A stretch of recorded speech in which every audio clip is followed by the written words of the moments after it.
ধন্যবাদ ভাই আপনাকে। আর প্রথমে আমি ধন্যবাদ জানাই যে আমাদের সাথে যারা লাইভে যুক্ত আছেন আর আমাদের লাইভে যারা কষ্ট করে মাঠে এসে খেলাটি উপভোগ করার জন্য যাদেরকে উৎসাহ জাগিয়েছেন এই লাইভের দুই ভাই, তাদের আমি নামটা জানি না, তবে তাদেরকে আমার বিশেষভাবে ধন্যবাদ। আর আমাদের এলাকা মিরপুর, যা 5 নং আহেলপুরা ইউনিয়নের 5 নম্বর ওয়ার্ড, এখানে অনেক জনপ্রিয় খেলা কাবাডি। কারণ আমরা সব সময় কাবাডি খেলা আমাদের গ্রাম্য ভাষায় এটি খুবই বিখ্যাত খেলা। এছাড়াও আমরা খেলাধুলার পাশাপাশি ফুটবল খেলা আয়োজন করি।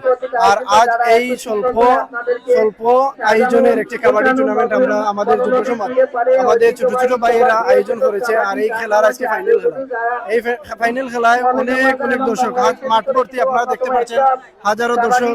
আমরা চাচ্ছি যে আমরা গ্রাম্য খেলাটি আবার আমাদের মধ্যে ফিরিয়ে আনার জন্য, কারণ এটি আমাদের ঐতিহ্য।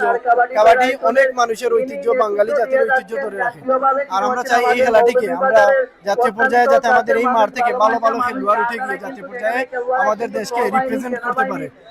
এছাড়াও আমাদের এই খেলায় আমি প্রথম থেকে আজকে ফাইনাল পর্যন্ত রেফারির দায়িত্ব পালন করতেছি। আর আমাদের খেলায় অনেক স্পন্সর দাতা, প্রবাসী, রাজনীতিবিদ, সমাজসেবক, অনেক মানুষ আমাদের এলাকার যারা আমাদের যুব সমাজকে সহযোগিতা করে এইরকম একটি সুন্দর আয়োজন করার সহযোগিতা করেছেন, তাদেরকে আমি ধন্যবাদ জানাই।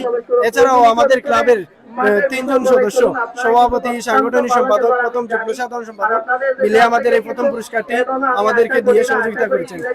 আমাদের এলাকার আরেকজন কৃতি সন্তান জনাব ফখরুজ্জামান ফখরু সাহেব, তিনি দ্বিতীয় পুরস্কার দিয়ে আমাদেরকে সহযোগিতা করেছেন।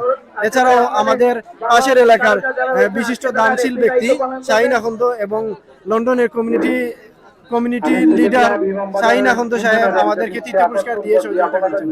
আমরা অসংখ্য ধন্যবাদ জানাই যারা যারা আমাদের লাইভে দেখতেছেন। আমরা এরকম আয়োজন করতে পেরে আসলে আমরা আনন্দিত। এতজন মানুষ আমরা সমবেত করতে পেরেছি। আমরা চাই সমাজ থেকে মাদক মুক্ত করতে এবং সমাজের যুব সমাজকে ভালো একটি সমাজ গঠন করে দেওয়ার উৎসাহ দিতে। ধন্যবাদ।